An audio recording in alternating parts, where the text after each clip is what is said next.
If your side dish lineup this time of year is baked beans, macaroni salad, and corn on the cob, and you just repeat these over and over, I think you'll love what we're whipping up today.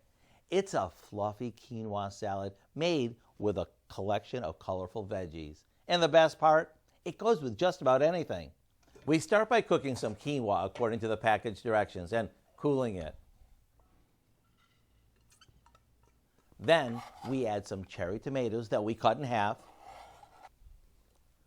diced cucumbers, peeled or unpeeled, and some chopped red onion.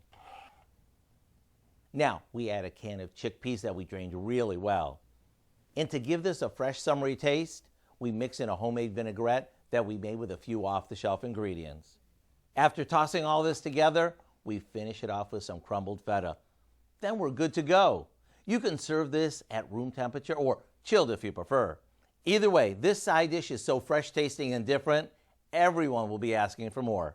To get the recipe for our garden quinoa toss, simply check out our website. I'm Howard with Kelly in the Mr. Food Test Kitchen, where today we found a colorful change of pace way for you to say, ooh, it's so good. That was a lot.